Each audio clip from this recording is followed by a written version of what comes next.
Hello, welcome back. Thank you for being here.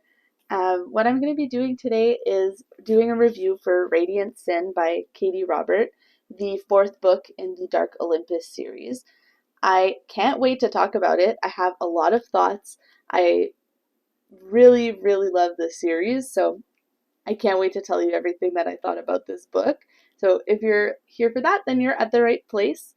Stick around till the end if you want to see my star rating, my spice rating, and all of my stats for how long it took and things like that. So thank you again.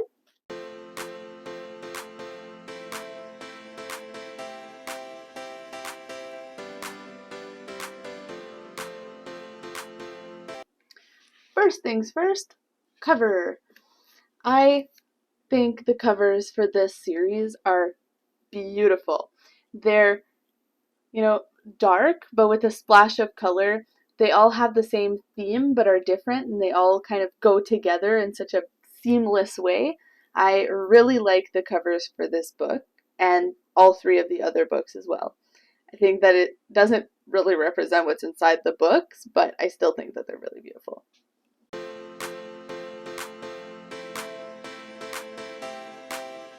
So let's talk about what actually happened in the book. Radiant Sin is the fourth installment of the Dark Olympus series by Katie Roberts. This story follows Apollo, who's one of the 13 leaders of Olympus, and Cassandra, who works for Apollo. Cassandra has had a difficult life since her parents, who were once the Olympus elite, they tried to do a coup for more power, and they were murdered for it. At a young age, she was forced to start taking care of her sister as her family name became undesirable. They hated that family, so everybody hates them just because of what their parents did. She was lucky to find a job with Apollo. He paid really well. Her main goal in life was to save up enough money to make her way out of Olympus with her sister to avoid being social outcasts forever. Cassandra is a very cold person. She's described as prickly through most of the book. She's very abrupt. Apollo works as a spy master for the government of Olympus, and when they're in trouble in the city, he's tasked to find more information about what's going on.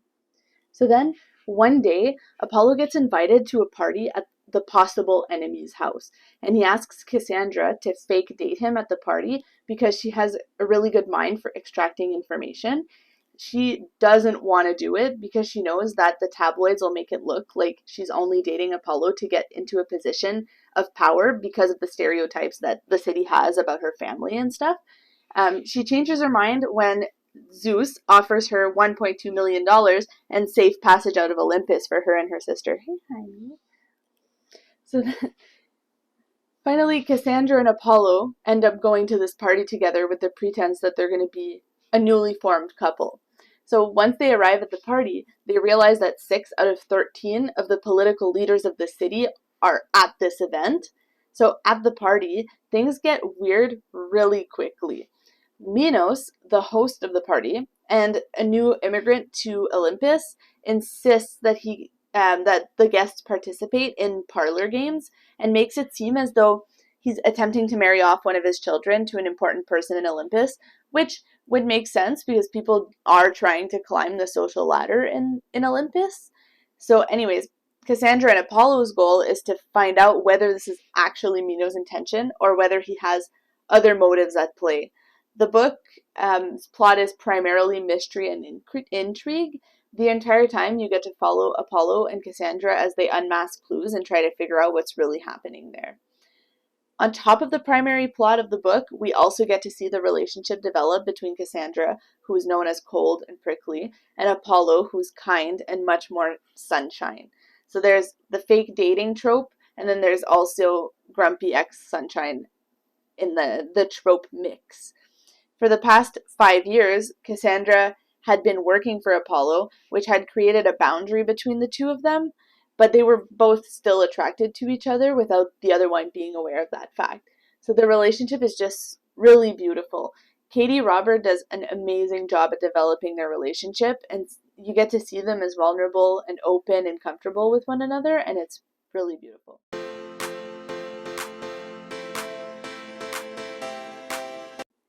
Now that I've told you what this book is about, I have some thoughts. The three main things that I liked about the book, the first thing is I really loved the mystery aspect of this book. I love that during the course of the book, you learn more and more about what's going on at the party. There's some really clever red herrings that makes the story really interesting. It's one of those books that it's not super predictable, but it also gives you enough of what's going on so that you can still keep making guesses and not feel like it's completely pointless. The second thing that I really liked in this book was the relationship between Cassandra and Apollo. I think that it was written really beautifully. I really love both of the main tropes in this book, grumpy ex sunshine and fake dating, and I think that it was done really, really well. They both end up bringing down their walls, exposing their true selves to each other, and they make a really lovely book couple. And I think that it's written so carefully, and it was wonderful. I loved it. And then the third thing that I really liked is the spice. Every Katie Robert book, the spice is amazing. The spice in the novel, it's not as intense as the other three in the series, but I still think that it was done really well. The author of the series is really good at writing spice, and especially in this novel, it was written very thoughtfully. It never felt rushed, and it was very soft. There was a lot of it occasionally spanning across multiple chapters, and I think it was perfect for this particular book and including a different kind of audience.